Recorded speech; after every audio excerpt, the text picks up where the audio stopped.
Hi. So in previous videos in the last week, I've been talking about a vow, which a lot of yogic traditions and meditation traditions line up with, which was non-violence or ahimsa. And what I started talking about in the last video was the next one, which is satya or truthfulness. And I was kind of going down the route of, well, what actually is your truth? And how do you even come to terms with that? And what I love about the vow is it's an invitation to not master something or believe that you've got it, but to explore and to see what things are for you. Like, what is your truth? What does it mean to you in this moment?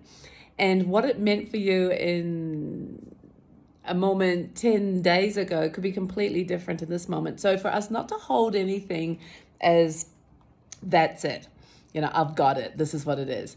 And that's what these vows are constantly inviting us to do, because our meditation practice really should be about coming back to this moment and living in this beautiful eternal now, which is unfolding in its own way, in its perfection, if you'd like to say that.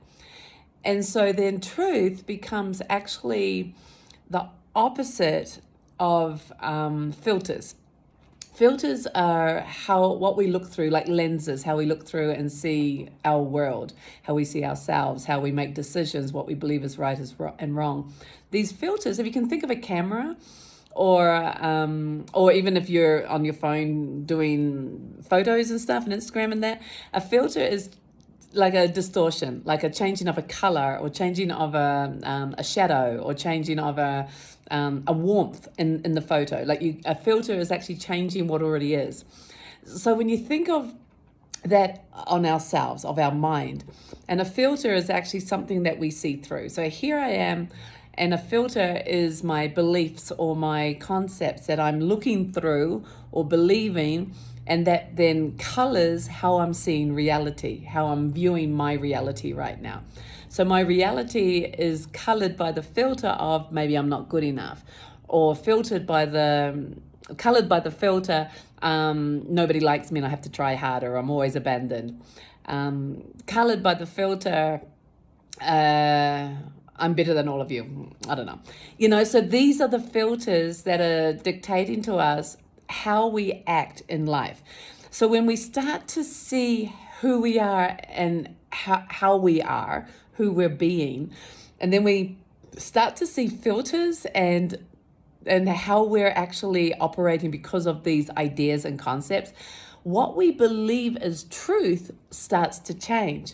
I know this is who I am. I know this is how we are. I know this is what's going on. I know you said that, la la la la la. I saw it with my own eyes. I know this is the right answer. And then suddenly you realize perhaps I had a filter that day of a toothache, or so I was impatient, or I was in pain, so I wasn't really listening, or I wasn't really putting attention there. So my reality was colored by these ideas of my own needs or my own situation, which means that's not necessarily truth. That's what I'm getting at. All this talk trying to explain this. So then what is truth? And that's what is so beautiful to explore, especially with a meditation tradition or a meditation path, because you start to realize that this hard line of right and wrong starts to fade. And because you realize everyone's operating through filters or through their projections, right?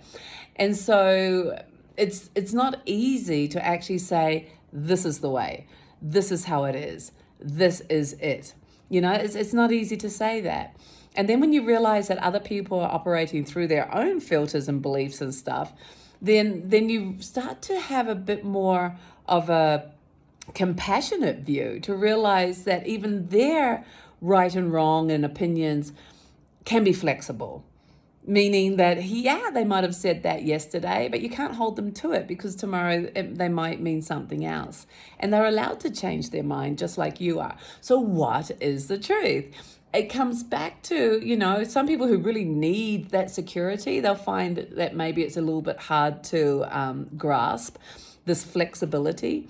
But when you start to become more flexible with not needing a right and wrong, which is in concrete and that's just the way it is, you start to realize that everything is flowing and moving in this amazing unfoldment, which is extremely present and is happening for the greater good, which means that you let go of thinking you know what's right, believing you know what's wrong, and allow everyone to have their experience. So this growth of compassion, this growth of letting go and letting be, actually is how you start to move, and this idea of this one truth actually starts to fall away.